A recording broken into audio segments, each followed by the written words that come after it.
किसी गांव में दही माखन बेचने वाली औरत रहती थी। वो रोजाना दूध और दही बेचने गांव-गांव जाया करती थी। एक दिन उसकी तबीयत ठीक नहीं थी। बेटा दूसरे गांव गया हुआ था। वो अपनी बहू से बोली, बहू, आज मेरे पांव बहुत दर्द कर रहे हैं। अगर मैं दूध दही नहीं बेचने गई तो दूध दही खराब हो जाएगा। एक काम कर, जा तू ये दूध दही बेचा। ठीक है माँ जी, आप आराम करो, मैं बेच आती हूँ। बहू दूध दही की मटकियां लेकर बेचने निकल पड़ती है। रास्ते में उसने देखा कुछ औरतें पीपल सींचने आई हैं और पीपल की पूजा कर रही हैं। बहू ने रुककर औरतों से पूछा, बहनों, ये तुम क्या कर रही हो? हम पीपल पथवारी सींच रहे हैं, पीपल देवता की पूजा कर रहे हैं। ऐसा करने से क्या लाभ होता है बहन? ऐसा करने से अन्न धन की प्राप्ति होती है, संतान सुख मिलता है, परिवार में खुशियां आती हैं और घर में सुख शांति का वास होता है। बहू उन औरतों की बातों को ध्यान से सुन रही थी। पीपल सींचना यदि इतना फलदायी है तो मैं भी आज से पीपल सींचूंगी, पीपल देवता की पूजा करूंगी। मैं दूध दही से पीपल सींचूंगी। अब तो बहू हर रोज पीपल सींचने आने लगी। वो आती और साथ बेचने लाए सारे दूध दही से पीपल को सींच जाती। उसकी सास उससे हर रोज पैसों के बारे में पूछती, बहू, तू रोजाना दूध दही बेचने जा रही है, तुझे पैसों का हिसाब है ना?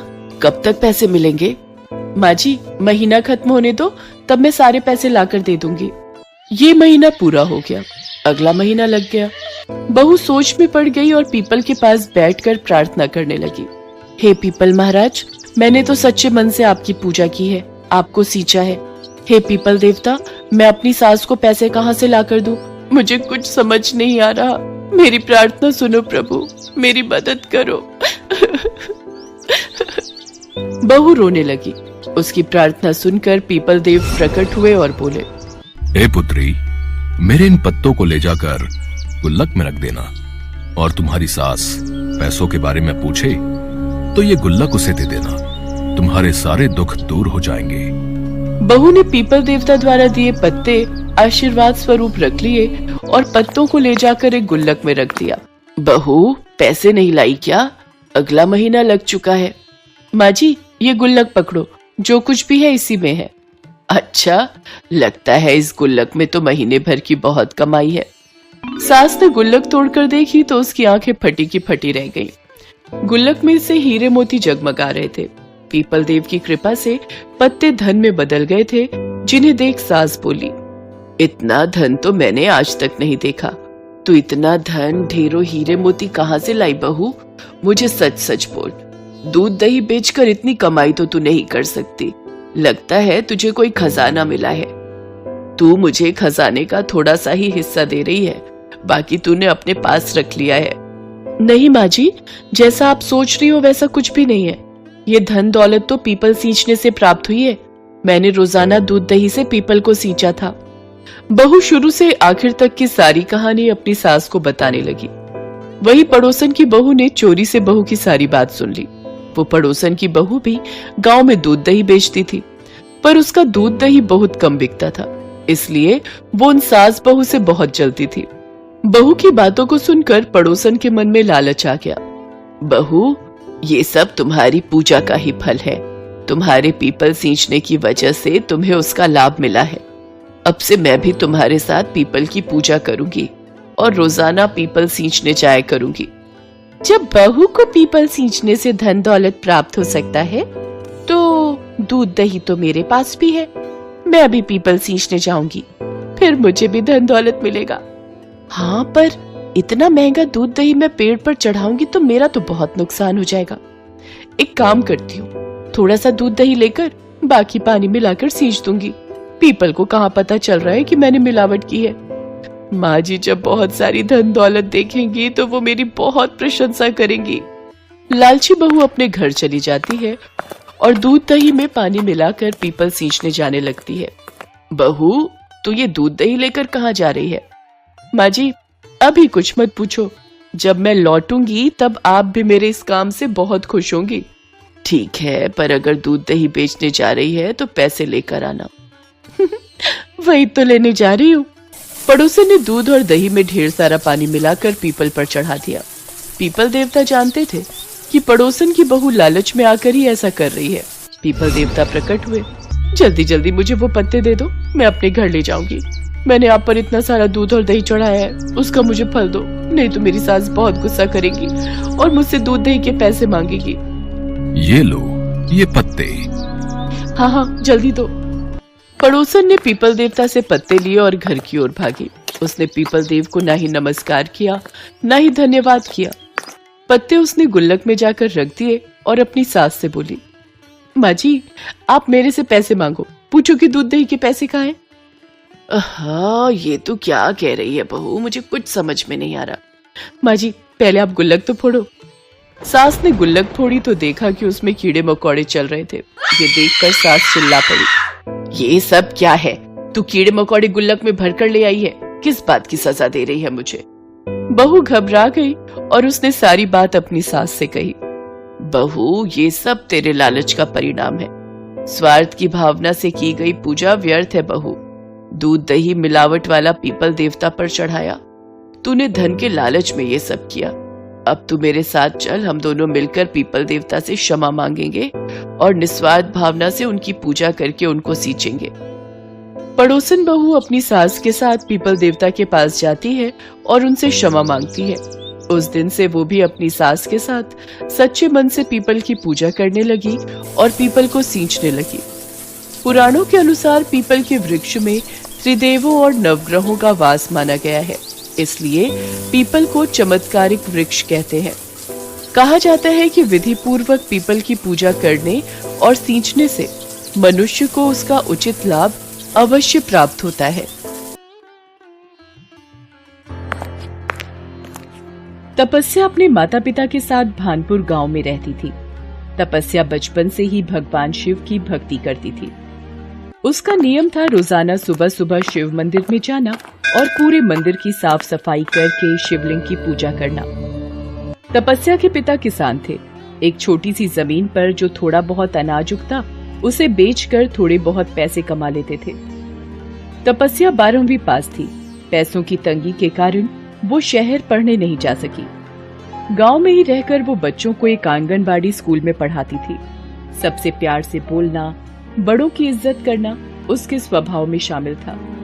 एक दिन, अरे तपस्या बिटिया, आज बड़ी सुबह सुबह मंदिर की साफ सफाई कर दी। जी पंडित जी, आज स्कूल के बच्चों की परीक्षा का दिन है, थोड़ा जल्दी स्कूल पहुंचना है तो सोचा आज तड़के ही उठ जाऊं।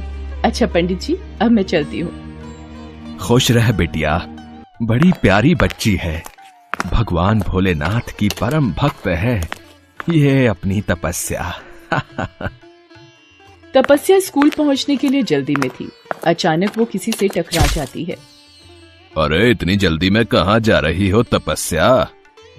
मेरे सामने से हट जाओ गजेंद्र, वरना मैं पिताजी को बोलकर ठाकुर साहब से तुम्हारी शिकायत लगा दूंगी। अरे तू क्या शिकायत लगवाएगी? तेरी बात ठाकुर साहब मानेंगे तब ना, जाकर देख ले ये भी। गजेंद्र ठाकुर का खास नौकर था। वो तपस्या को हर समय आते जाते तंग करता था।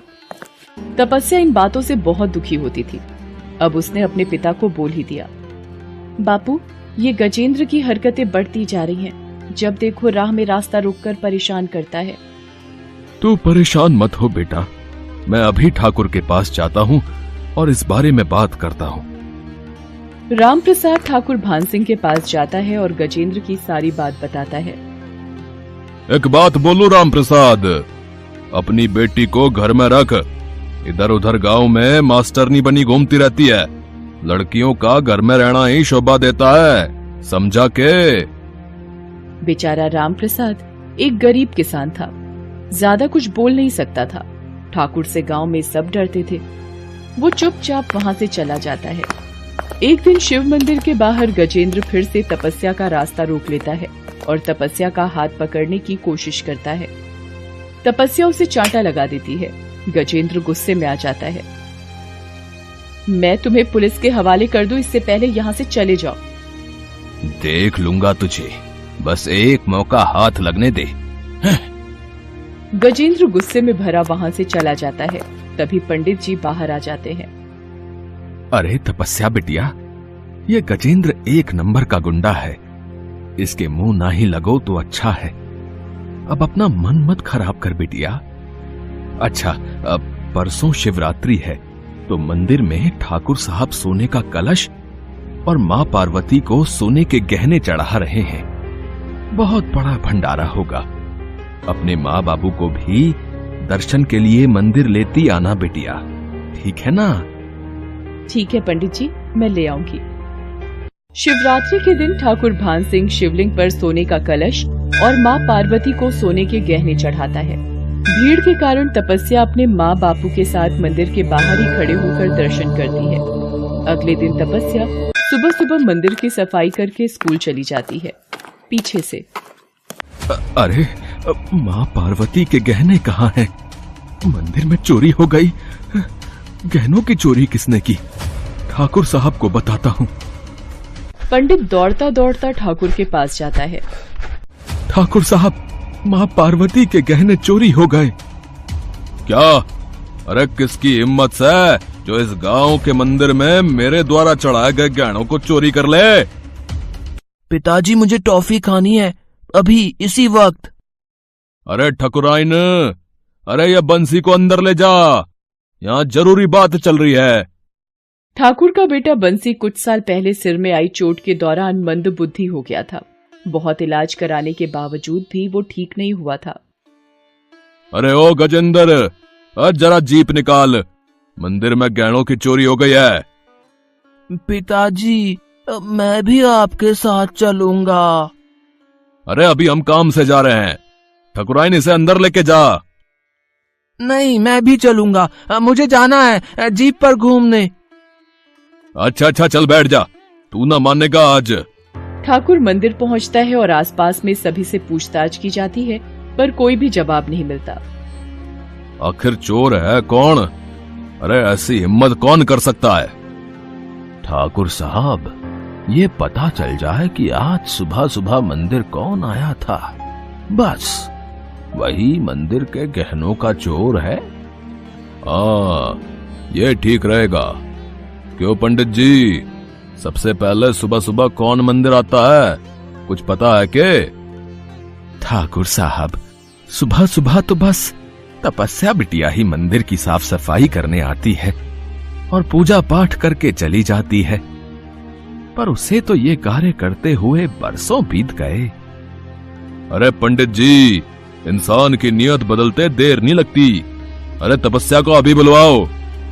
ठाकुर अपने एक आदमी को तपस्या के घर भेजता है। तपस्या कहाँ है? उसे ठाकुर साहब ने अभी इसी वक्त शिव मंदिर बुलाया है। मेरी बेटी को ठाकुर साहब बुला रहे हैं, पर क्यों? सुनो जी तपस्या के बापू, तपस्या को ठाकुर साहब ने बुलाया है। अब क्या काम है ठाकुर साहब को तपस्या से? पता नहीं, मंदिर में गहनों की चोरी के सिलसिले में पूछताछ करनी है शायद। मुझसे पूछताछ करनी है? जल्दी चलो, ठाकुर साहब गुस्सा करेंगे, जल्दी चलो। चलो बापू, पता नहीं मुझसे क्या काम है।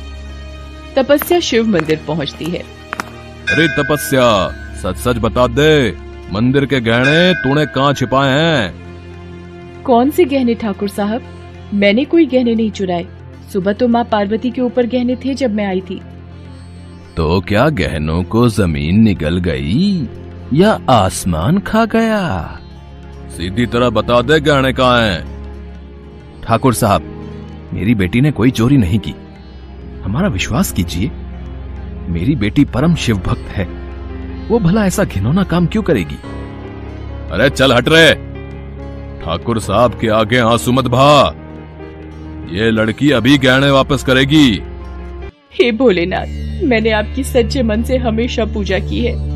आज आपकी भक्त को चोर कहा जा रहा है, वो भी आपके ही मंदिर की चोरी। हे शिव शंकर, मेरी सहायता करो। अरे ऐसे भगवान सुनने लगे तो मैं सबसे ज्यादा ध्यान पुण्य करता हूँ, समझी के?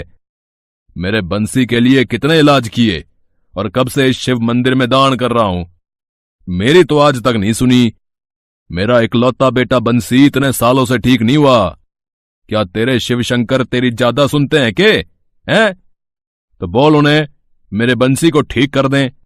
क्या है उनमें इतनी शक्ति है जो तेरी सुन लेंगे और गहनों के चोर का पता चल जाएगा? बात कर रही है। तभी तपस्या को बंसी के हाथ में एक चूड़ी दिखाई देती है जो माँ पार्वती को चढ़ाई गई थी। ठाकुर साहब, आपके बेटे बंसी के हाथ में कुछ है। माँ पार्वती को चढ़ाई गई चूड़ी? रे बंसी, ये तेरे हाथ में कैसे आई रे? वो आज सुबह गजेंद्र के हाथ से गिर गई थी, मैंने उठा ली। ये झूठ बोल रहा है ठाकुर साहब। अब बंसी ने कहीं और से ले ली होगी। आप इस पागल की बातों पर विश्वास मत कीजिए ठाकुर साहब। रे तूने मेरे बेटे को पागल बोला, मैं तुझे जान से मार दूंगा। मंदिर के गहनों की चोरी तूने की है। मैंने तुझे अपने घर में पनाह दी, नौकरी दी, तू मेरी थाली में छेद कर रहा है। बता, तूने गहने क्यों चुराए? बता। मैं इस तपस्या से अपने थप्पड़ का बदला लेना चाहता था, इसलिए मैंने मंदिर के गहनों की चोरी की। तू मेरी आंखों के सामने से इसी वक्त चला जा, वरना मुझसे बुरा कोई नहीं होगा। गजेंद्र तिलमिलाता हुआ वहां से चला जाता है। मंदिर के गहनों का असली चोर मिल गया था। तपस्या बिटिया, मैंने तेरी शिव पूजा की शक्ति देखी है मेरी बेटी। मेरे बेटे को ठीक करने के लिए भी एक बार अपने भगवान शंकर को विनती कर दे। ठाकुर साहब, एक बार बंसी से बोलिए कि शिवलिंग के आगे माथा टेके और मन से भोलेनाथ को पुकारे, देखना वो जरूर सुनेंगे। ठाकुर बंसी को शिवलिंग के आगे माथा टेकने को बोलता है और भोलेनाथ को पुकारता है। हे नीलकंठ भोले भंडारी, रे डमरू वाले, मेरी बंसी को ठीक कर दे। मेरी विनती सुन ले रे बाबा अमरनाथ। ठाकुर के साथ साथ सब लोग शिवलिंग के आगे हाथ जोड़कर खड़े थे कि तभी पिताजी, क्या हुआ? आप ध्यान मग्न हो गए? मैंने तो कब की पूजा कर भी ली। आपको पता है, आज दूसरे गांव के जमींदार आने वाले हैं। रे मेरा बच्चा, अरे तू ठीक हो गया? हे शिव शंभू, हे भोलेनाथ, अरे आपकी महिमा अपरंपार है। आज ये सब तपस्या बेटी तेरे ही कारण हो पाया है। ये सब मेरे भोलेनाथ की कृपा है। इनसे सच्चे मन से कुछ भी मांगो तो इच्छा पूरी करते हैं। तपस्या बिटिया, मैंने तुझ पर चोरी का गलत इल्जाम लगा दिया, उसके लिए मुझे माफ कर दे मेरी बेटी। ठाकुर साहब, आज आपका बेटा ठीक हो गया, मुझे इसी बात की खुशी है। ठाकुर साहब, अब हम चलते हैं। तपस्या की माँ भी घर में चिंतित होगी। रे राम प्रसाद, आज तपस्या की भक्ति के कारण मेरे बेटे को जीवन मिला है। मैं चाहता हूं तपस्या मेरे घर की बहू बने। मेरे बंसी की शादी मैं तुम्हारी बेटी तपस्या से करना चाहता हूं। ये सब सुनकर रामप्रसाद की आंखों में खुशी के आंसू आ जाते हैं। घर जाकर वो सारी बात तपस्या की माँ को बताता है और कुछ दिनों बाद शिव मंदिर में तपस्या और बंसी की शादी हो जाती है। गजेंद्र को अपने किए की सजा मिल जाती है। मंदिर के सारे गहने वापस मिल जाते हैं। तपस्या की शिव पूजा सफल हो जाती है और शादी के बाद बंसी और तपस्या खुशी खुशी रहने लगते हैं।